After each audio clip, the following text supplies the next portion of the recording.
Before we start, I would really like for us to give yet one more applause to Ignite and all the partners for having us here today.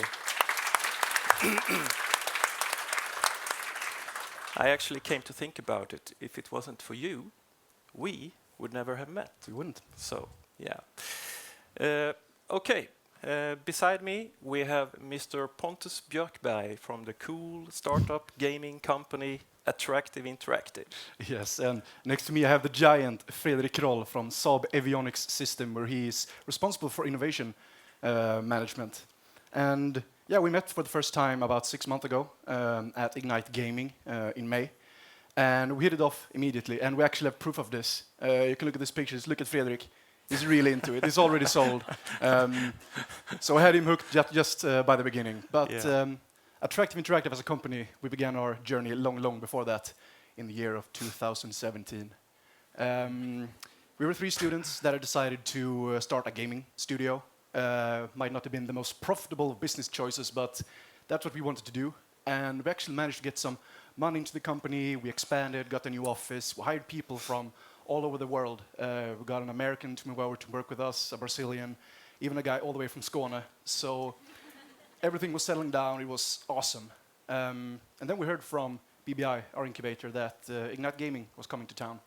And yes, things had just started to settle down. Why not shake things up a bit? And we didn't even have to leave Karlskrona to do it. Ignite Gaming and SAAB came to us. Yeah, indeed we did.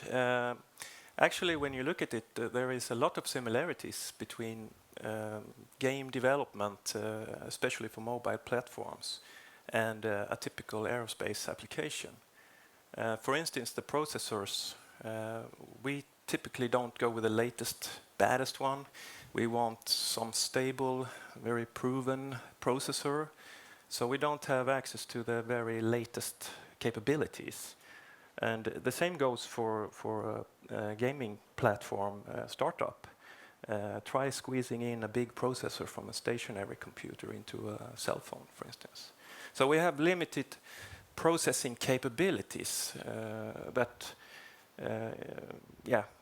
was basically the reason why we decided to attend on the event in Karlskrona earlier this year.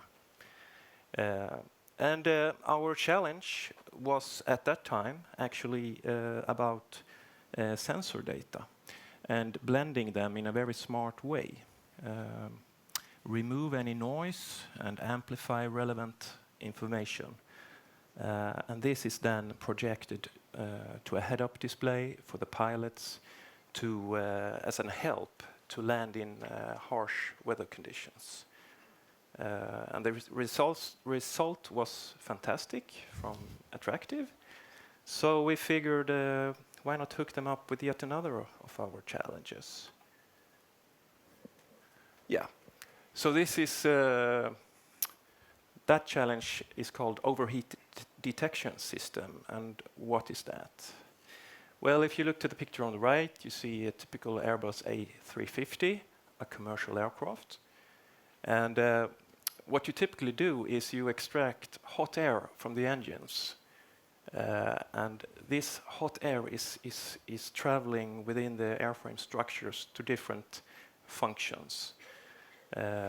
Once processed a little bit, for instance, you use it to pressurize the cabin. But it's hot air, and you really need to monitor that in real time because you don't want that tube or channel to burst. Then you get a very dangerous sort of heat source. And as you all know, we have electronics, we have structures, we have fuel. So then you really need to shut off that bleed air system immediately. But it's a lot of data generated in real time, and you really need to find a smart way to process all that data. So, Pontus, why don't you tell us a little bit about your solution? That's where I come in. Yeah. So yeah, we basically sat down with Fredrik and we talked about what the problem was. And as soon as we did that, like, we couldn't get it out of our heads because it was so interesting for us as a gaming company to use everything we learned from making games, like artificial intelligence, augmented reality, shader program optimization, all that stuff, and not do it to games, but to airplanes instead. It was something completely different, and the problem was basically, we have a number of temperature measurements. Some are closer to the heat source, some are further away, and from this data, try to get like the real temperature. So our minds started going, and immediately we thought of machine learning. Like, we have a bunch of data, so it's quite obvious that machine learning could be something that could handle this. But we also knew that we had no idea how well the data represented the actual thing they wanted, so we didn't know how well it would learn.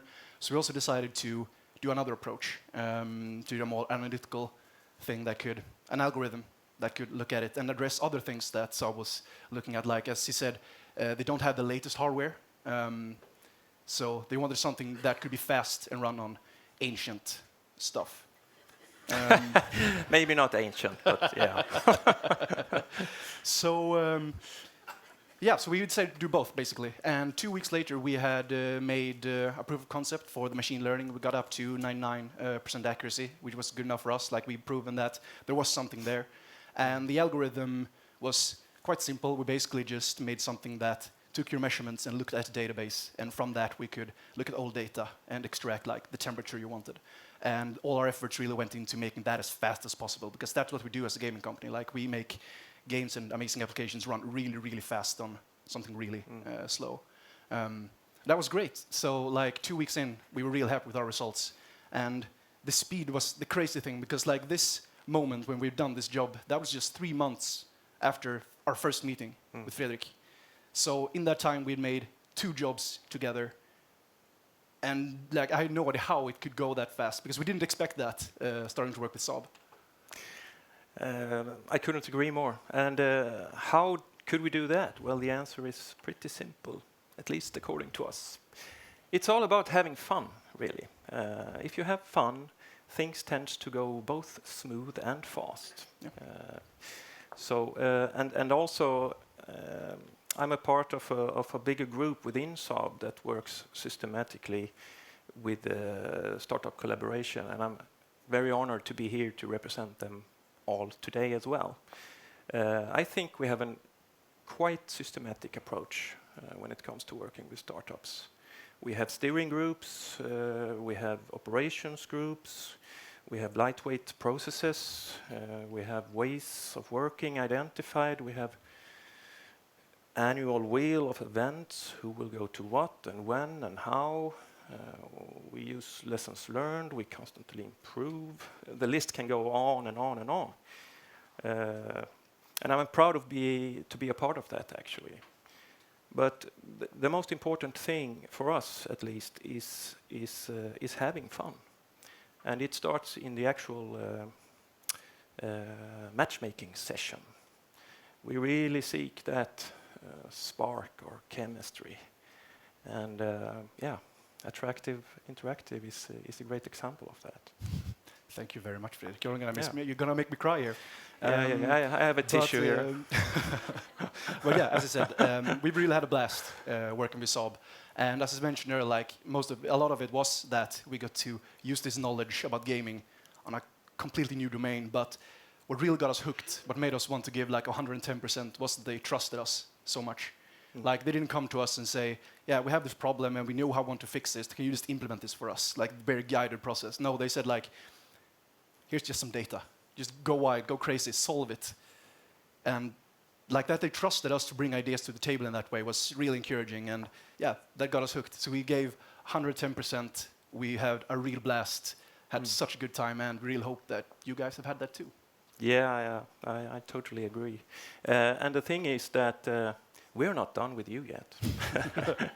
Actually, as we're speaking, new challenges and work packages are being finalized as we speak.